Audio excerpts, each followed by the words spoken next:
Hello friends. இப்போ ஒரு தமிழ் வாக்கியத்தை எடுத்துகிட்டு அதை எப்படி ஆங்கிலத்தில் நம்ம டிரான்ஸ்லேஷன் பண்ணி எழுத கற்றுக்கிறோன்னு பார்த்துட்டு வரோம். அந்த வகையில் இன்றைக்கி ஒரு சென்டென்ஸ் பார்க்கலாம் வாங்க. எப்படி என்னன்னா, எதிர்கால தேவைகளுக்காக கொஞ்சம் பணம் வைத்திருப்பது மிகவும் முக்கியம். என்ன சென்டென்ஸுங்க இன்றைக்கி நம்ம எடுத்துருக்கிறது? எதிர்கால தேவைகளுக்காக கொஞ்சம் பணம் வைத்திருப்பது மிகவும் முக்கியம் அப்படின்ற ஒரு தமிழ் வாக்கியத்தை எப்படி நீங்கள் ஆங்கிலத்தில் டிரான்ஸ்லேஷன் பண்ணி எழுதுறதுன்னு பார்க்கலாம் வாங்க. இதுக்கு முன்னே வாக்கியத்தில் கடைசியில் இருக்கிறது தான் வெர்பு.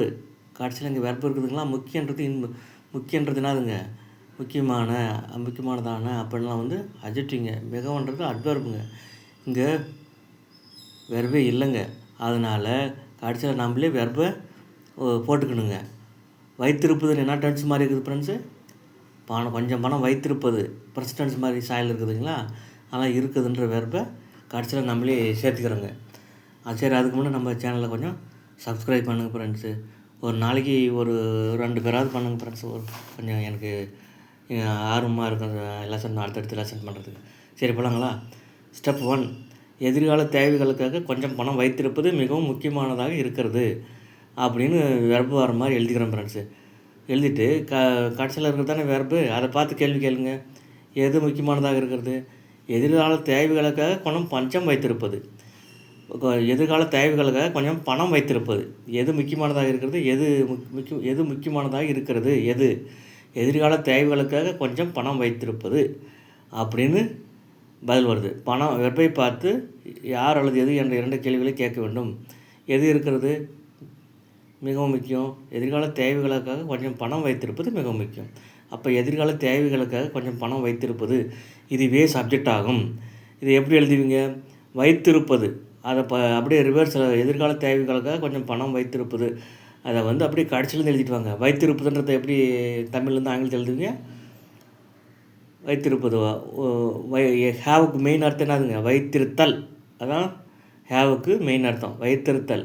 டூனா செய், ரைட்னா எழுது, அது மாதிரி ஹேவுனா வைத்திரு அப்படின்றது தான் ஹேவுக்கு அர்த்தங்க.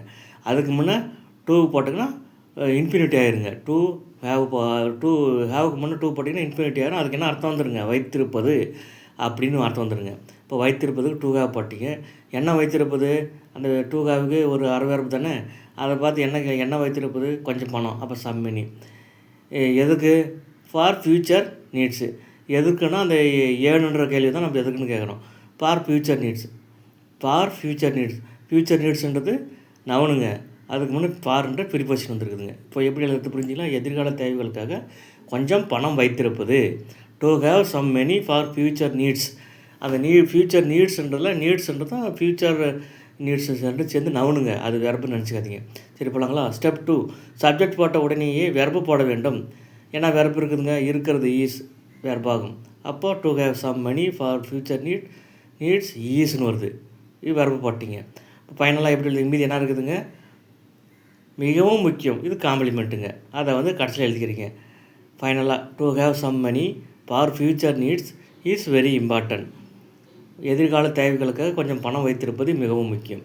இதை வந்து 2 + V1 சிம்பிள் இன்ஃபினிட்டிவ் வடிவில் V1 வெர்பை வச்சு எழுதுறதுங்க. அதே வந்து V1 ING வெர்பு கூட ING செய்து ஜெரண்டா ஸ்டைலில் எழுதுறது பாருங்கள். டைப் 2 கொடுத்துருக்குறேன். அதுக்கு என்ன பண்ணுன்னா டூ ஹேவை எடுத்துகிட்டு ஹேவ் கூட ஐன் சேர்த்து ஹேவின்னு ஜெரண்டை போட்டுக்கிறீங்க.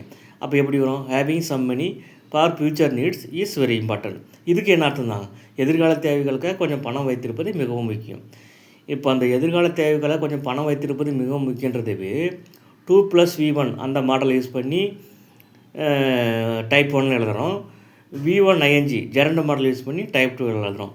2 மாடல் எழுதலாம். இந்த ஒரே தமிழ் சென்டென்ஸை 2 மாடல் எழுதலாம்னு தெரிஞ்சுக்கங்க. இது வந்து ரொம்ப உங்களுக்கு யூஸ்ஃபுல்லாக இருக்கும் ஃப்ரெண்ட்ஸ். போகலாங்களா? நன்றி.